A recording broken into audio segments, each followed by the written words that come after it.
Hey guys, Extermicide here with another Call of Duty Modern Warfare Best Class Setup Guide. This is a series where I share with you the absolute best setup for various guns without all the fluff and over-the-top information that you don't really care about. I'm a bit late getting my guides posted compared to other YouTubers with good reason. I wanted to max out every gun so I could give you all an honest and informed analysis of these guns and my attachments and loadouts for them. I may not be the first to get the info out there, but I can promise you I've done my research.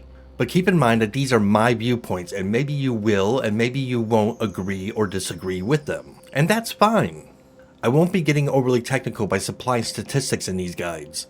Every time Modern Warfare receives a new patch and a weapon gets buffed or nerfed, those numbers change. So I'm not going to waste my time and yours giving you information that is going to end up being inaccurate in about a month's time. I stick with the basic type of rating, yes it's good or no it sucks. With all that out of the way, let's get started. So in today's best setup we are talking about the M13 Assault Rifle.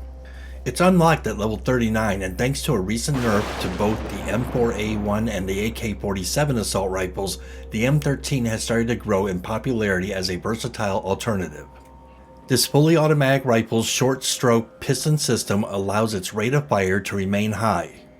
It's the fastest assault rifle in the game but has the lowest damage per bullet to kill, which honestly doesn't mean a whole lot except that it will pump out an extra bullet or two to kill the enemy who could have been killed in the same amount of time in less shots with a different assault rifle. Honestly, it's kind of an overlooked and underutilized assault rifle, but like I said, it's starting to gain more and more popularity due to the nerfs to the other guns. If your gameplay is fast paced, then you may find that you burn through ammo pretty quickly with this gun.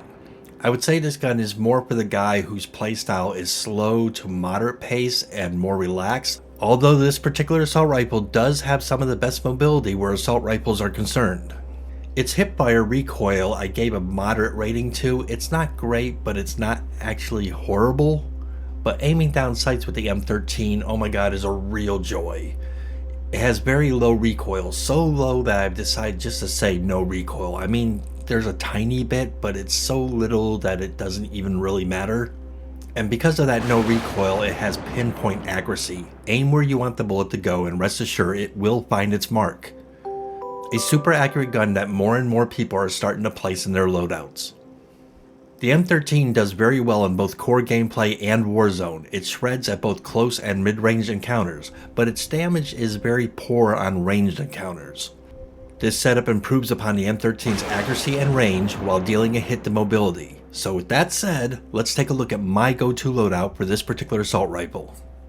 So let's build our insane M13 assault rifle. First we're going to jump over to MUZZLE, and we're going to select the monolithic suppressor, which is going to increase our damage range, but more importantly in Warzone it's going to keep our shots from showing up on the minimap. Next we're going to jump over to barrel, and we're going to select the Tempest Marksman. It's going to increase our damage range, bullet velocity, recoil control, everything this gun needs. Next we're going to hop over to OPTIC, and OPTIC is pretty much a personal choice. You can choose anything you want. I pretty much, for this particular gun, have two different choices. If I'm doing close range maps, I like to go with the GI Mini Reflex. It's nice and clean.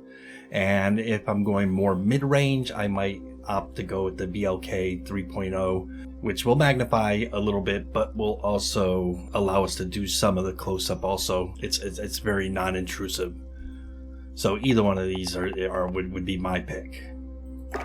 Next we hop down to Underbarrel.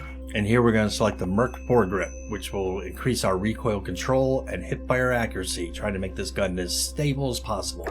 And finally, we're going to skip over to ammunition. We're going to give ourselves a 60 round mags, increasing our magazine ammo capacity, giving us more ammo and more shots to play with.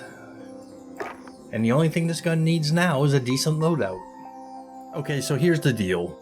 I was on the fence on whether or not to include the loadout that I used when leveling this gun up, but I kinda knew that if I didn't include it, someone was gonna ask for it, so here it is. Now, keep in mind, this is only an example loadout, a suggested loadout that worked well for my playstyle and my strengths. This may not necessarily be a best fit for you. Every person is different, with different playstyles and different strengths and weaknesses. No one in a YouTube video can tell you what is best for your playstyle. Only you know what your playstyle is like, where your strengths lie, and whether or not, if any of these weapons, perks, or equipment you feel comfortable enough to use and will help your gameplay. With that said, I strongly urge everyone to modify this example loadout to best suit your own gameplay style and strengths. There is no one loadout to rule them all magical setup. It's a personal thing, a very personal thing. And that brings us to our question of the day. Okay. Alrighty. So let me know your answer in the comments below. I'm really curious to see what you guys think. And with that said, if anything in the video helped you out at all, then please throw the video a like, and if you want to see other videos by me, throw me a sub. Anyways, until next time, be good to one another. Extermicide out.